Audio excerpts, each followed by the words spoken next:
Hi friends, ಎಲ್ಲರಿಗೂ ನಮಸ್ಕಾರ.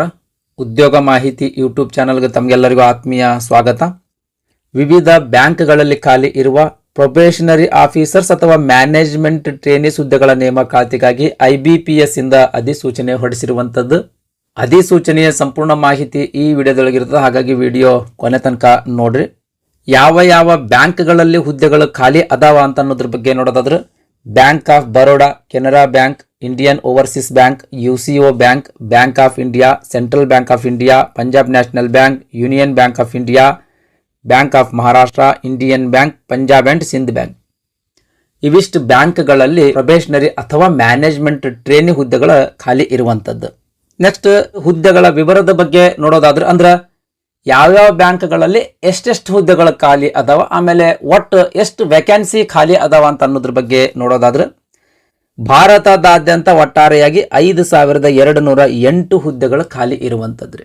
ಈ 5208 ಖಾಲಿ ಹುದ್ದೆಗಳಲ್ಲಿ ಯಾವ ಬ್ಯಾಂಕಿನೊಳಗೆ ಎಷ್ಟೆಷ್ಟು ಹುದ್ದೆಗಳು ಖಾಲಿ ಅದಾವ ಅಂತ ಅನ್ನೋದ್ರ ಬಗ್ಗೆ ಇಲ್ಲಿ ಕೊಟ್ಟಾರ ಸ್ನೇಹಿತರೆ. ಇಲ್ಲಿ ಹುದ್ದೆಗಳ ವಿವರ ಕೊಟ್ಟು ನೋಡ್ರಿ, ಇಲ್ಲಿ ಬ್ಯಾಂಕಿನ ಮುಂದೆನೆ ಎಷ್ಟೆಷ್ಟು ಹುದ್ದೆಗಳು ಖಾಲಿ ಅದಾವ ಅಂತ ಹುದ್ದೆಗಳ ವಿವರ ಕೊಟ್ಟರು. ಅದೇ ರೀತಿ ಯಾವ್ಯಾವ ಕ್ಯಾಟಗರಿಗೆ ಎಷ್ಟೆಷ್ಟು ಹುದ್ದೆಗಳ ಮೀಸಲಾದವಂತ ಹುದ್ದೆಗಳ ವರ್ಗೀಕರಣ ಕೂಡ ಕೊಟ್ಟಿರುವಂಥದ್ದು ಸ್ನೇಹಿತರೆ. ಹಾಗಾಗಿ ವಿಡಿಯೋ ಪಾಸ್ ಮಾಡಿ ನೋಡ್ರಿ. ಈ ಹುದ್ದೆಗಳಿಗೆ IBPS ನ ಅಫೀಸಿಯಲ್ ವೆಬ್ಸೈಟ್ಗೆ ಹೋಗಿ ಆನ್ಲೈನ್ ಮೂಲಕ ಅರ್ಜಿ ಸಲ್ಲಿಸಬೇಕು. ಅರ್ಜಿ ಸಲ್ಲಿಸ್ಲಕ್ ಪ್ರಾರಂಭ ದಿನಾಂಕ ಜುಲೈ 1, 2025. ಅರ್ಜಿ ಸಲ್ಲಿಸ್ಲಕ್ ಕೊನೆಯ ದಿನಾಂಕ ಜುಲೈ 21, 2025. ಈ ಹುದ್ದೆಗಳಿಗೆ ಪ್ರಿಲಿಮಿನರಿ ಎಕ್ಸಾಮ್, ಮೇನ್ ಎಕ್ಸಾಮ್, ಆಮೇಲೆ ಪರ್ಸನಾಲಿಟಿ ಟೆಸ್ಟ್ ಮತ್ತು ಇಂಟರ್ವ್ಯೂನ ಆಧಾರದ ಮೇಲೆ ನೇಮಕಾತಿ ಮಾಡ್ಕೊಳ್ತಾರೆ. ಪ್ರಿಲಿಮಿನರಿ ಎಕ್ಸಾಮ್ 2025 ಆಗಸ್ಟ್ ತಿಂಗಳಲ್ಲಿ ನಡೆಸಲಾಗ್ತದೆ. ಮೇನ್ ಎಕ್ಸಾಮ್ 2025 ಅಕ್ಟೋಬರ್ ತಿಂಗಳಲ್ಲಿ ನಡೆಸಲಾಗ್ತದೆ. ಪರ್ಸನಾಲಿಟಿ ಟೆಸ್ಟ್ 2025 ನವೆಂಬರ್ ಅಥವಾ ಡಿಸೆಂಬರ್ ತಿಂಗಳಲ್ಲಿ ನಡೆಸಲಾಗ್ತದೆ. ಇಂಟರ್ವ್ಯೂ 2025 ಡಿಸೆಂಬರ್ ಅಥವಾ 2026 ಜನವರಿ ತಿಂಗಳಲ್ಲಿ ನಡೆಸಲಾಗುವುದು ಅಂತ ಟೆಂಟೇಟಿವ್ ತಿಂಗಳವನ್ನ ಕೊಟ್ಟಿರುವಂಥದ್ದು. ನೆಕ್ಸ್ಟ್ ವೇತನ ಶ್ರೇಣಿ ಬಗ್ಗೆ ನೋಡೋದಾದ್ರೆ ಪ್ರತಿ ತಿಂಗಳಿಗೆ 48,480 ರೂಪಾಯಿ ಬೇಸಿಕ್ ಪೇಮೆಂಟ್ ಇರುವಂಥದ್ದು. ಈ ಬೇಸಿಕ್ ಪೇಮೆಂಟ್ ಮೇಲೆ ಇನ್ ಅಡಿಷನ್ ಆಗಿ ಅಲವೆನ್ಸಸ್ಗಳು ಕೂಡ ನೀಡಲಾಗ್ತದೆ. ಅಲವೆನ್ಸಸ್ ಎಲ್ಲ ಸೇರಿದ್ರೆ 60,000ಕ್ಕಿಂತ ಹೆಚ್ಚಿನ ಪೇಮೆಂಟ್ ನಿಮ್ಮ ಕೈಗೆ ಸಿಗುವಂಥದ್ದು. ನೆಕ್ಸ್ಟ್ ವಯೋಮಿತಿ ಬಗ್ಗೆ ನೋಡೋದಾದ್ರೆ ಈ ಹುದ್ದೆಗಳಿಗೆ ಅರ್ಜಿ ಸಲ್ಲಿಸಬೇಕಾಗಿತ್ತು ಅಂದ್ರೆ ಕನಿಷ್ಠ 20 ವರ್ಷ ವಯಸ್ಸಾಗಿರ್ಬೇಕು, ಗರಿಷ್ಠ 30 ವರ್ಷ ಮೀರಿರಬಾರ್ದು. ಈ ಗರಿಷ್ಠ ವಯೋಮಿತಿಯ ಮೇಲೆ ಇನ್ ಅಡಿಷನ್ ಆಗಿ ಏಜ್ ರಿಲ್ಯಾಕ್ಸೇಷನ್ ಕೂಡ ನೀಡಲಾಗ್ತದ, ಅಂದ್ರೆ ವಯೋಮಿತಿ ಸಡಿಲಿಕೆ ಕೂಡ ನೀಡಲಾಗ್ತದ. ವಯೋಮಿತಿ ಸಡಿಲಿಕೆ ಬಗ್ಗೆ ನೋಡೋದಾದ್ರೆ SC ಮತ್ತು ST ಕ್ಯಾಟಗರಿ ಅಭ್ಯರ್ಥಿಗಳಿಗೆ 5 ವರ್ಷಗಳು, OBC ಕ್ಯಾಟಗರಿ ಅಭ್ಯರ್ಥಿಗಳಿಗೆ 3 ವರ್ಷಗಳು, ಅಂಗವಿಕಲ ಅಭ್ಯರ್ಥಿಗಳಿಗೆ 10 ವರ್ಷಗಳು, ಮಾಜಿ ಸೈನಿಕ ಅಭ್ಯರ್ಥಿಗಳಿಗೆ ಎಷ್ಟು ವರ್ಷ ಸೈನ್ಯದೊಳಗೆ ಸೇವೆ ಸಲ್ಲಿಸಿರ್ತಾರೋ ಅದರ ಮೇಲೆ ಇನ್ ಅಡಿಷನ್ ಆಗಿ 5 ವರ್ಷಗಳು. ಈ ರೀತಿ ಗರಿಷ್ಠ ವಯೋಮಿತಿಯ ಮೇಲೆ ಇನ್ ಅಡಿಷನ್ ಆಗಿ ಏಜ್ ರಿಲ್ಯಾಕ್ಸೇಷನ್ ನೀಡಲಾಗ್ತದೆ.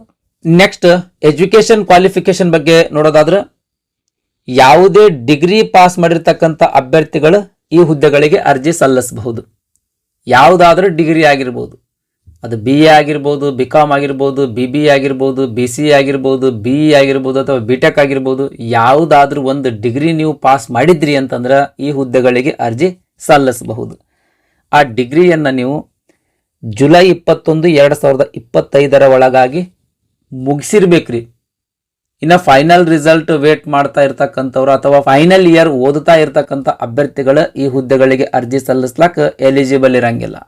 ನೆಕ್ಸ್ಟ್ ಅರ್ಜಿ ಶುಲ್ಕದ ಬಗ್ಗೆ ನೋಡೋದಾದ್ರೆ SC ST ಮತ್ತು ಅಂಗವಿಕಲ ಅಭ್ಯರ್ಥಿಗಳಿಗೆ 175 ರೂಪಾಯಿ ಅರ್ಜಿ ಶುಲ್ಕ ಇರುವಂಥದ್ದು. ಈ SC ST ಮತ್ತು ಅಂಗವಿಕಲ ಅಭ್ಯರ್ಥಿಗಳನ್ನ ಹೊರತುಪಡಿಸಿ ಉಳಿದಿರ್ತಕ್ಕಂಥ ಎಲ್ಲಾ ಅಭ್ಯರ್ಥಿಗಳಿಗೆ 850 ರೂಪಾಯಿ ಅರ್ಜಿ ಶುಲ್ಕ ಇರುವಂಥದ್ದು. ನೆಕ್ಸ್ಟ್ ಸ್ಟ್ರಕ್ಚರ್ ಆಫ್ ಎಕ್ಸಾಮಿನೇಷನ್ ಬಗ್ಗೆ ನೋಡೋಣ ಸ್ನೇಹಿತರೆ.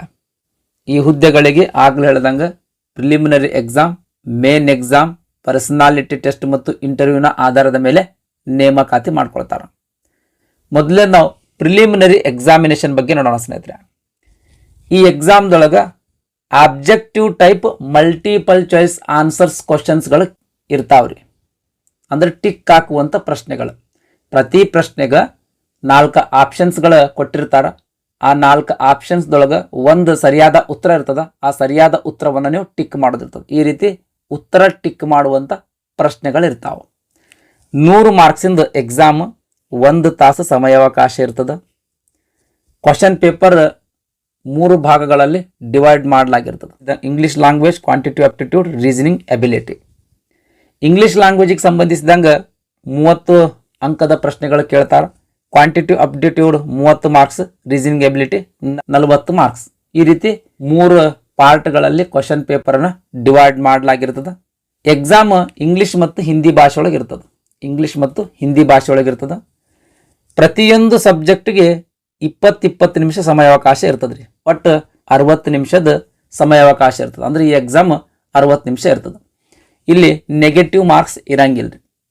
ಅಂದ್ರೆ ಸರಿಯಾದ ಉತ್ತರ ಟಿಕ್ ಮಾಡುವಲ್ಲಿ ತಪ್ಪು ಉತ್ತರ ಟಿಕ್ ಮಾಡಿದ್ರಿ ಅಂತಂದ್ರೆ ನೀವು ತೆಗೆದುಕೊಂಡಿರ್ತಕ್ಕಂಥ ಅಂಕಗಳಲ್ಲಿ ಯಾವುದೇ ಅಂಕಗಳು ಡಿಡಕ್ಟ್ ಮಾಡಂಗಿಲ್ಲ.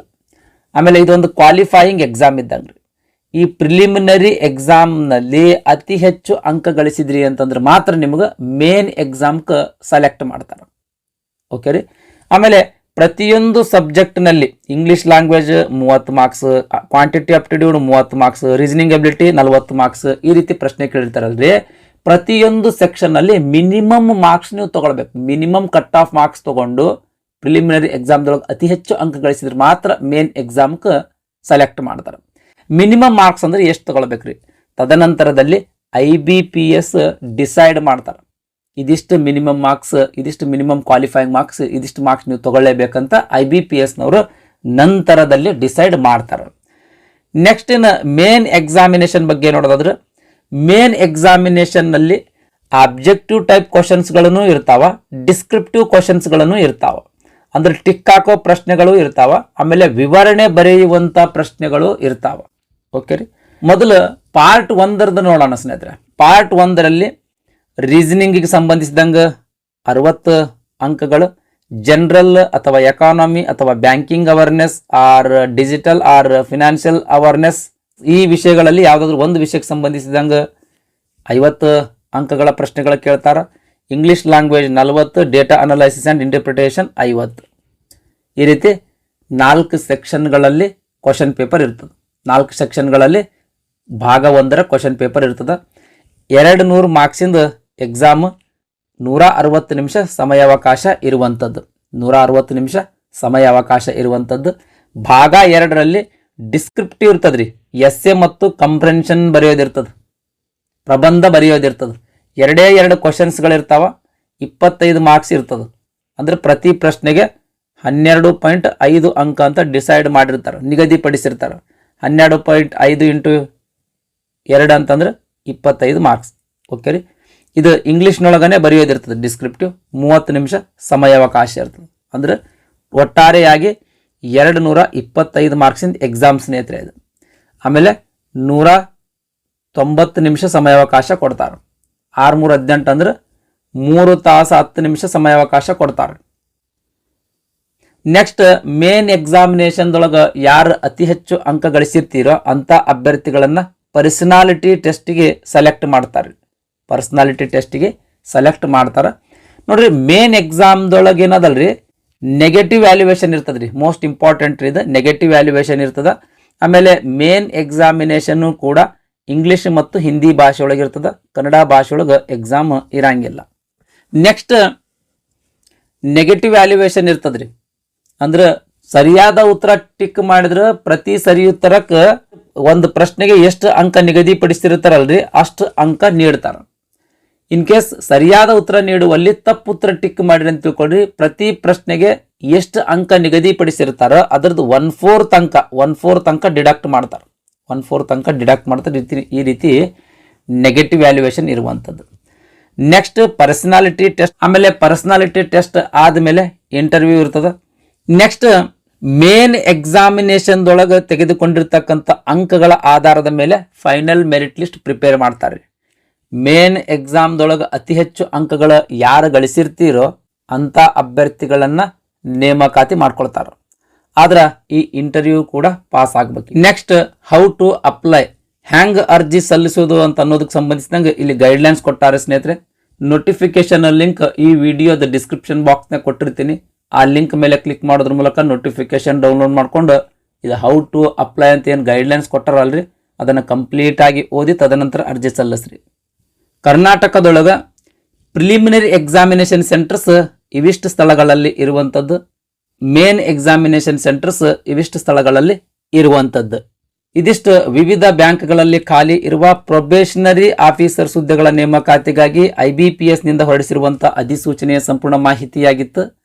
ಈ ವಿಡಿಯೋ ನಿಮ್ಗೆ ಇಷ್ಟ ಆಗಿತ್ತು ಅಂದ್ರೆ ದಯಮಾಡಿ ಲೈಕ್ ಬಟನ್ ಮೇಲೆ ಪ್ರೆಸ್ ಮಾಡ್ರಿ. ಅದೇ ರೀತಿ ನಿಮ್ಮ ಫ್ರೆಂಡ್ಸ್ರಿಗೂ ಕೂಡ ಶೇರ್ ಮಾಡ್ರಿ ಅಂತ ವಿನಂತಿಸಿಕೊಳ್ತಾ ಇವತ್ತಿನ ವಿಡಿಯೋ ಮುಗಿಸ್ತಾ ಇದ್ದೀನಿ. ಧನ್ಯವಾದಗಳು.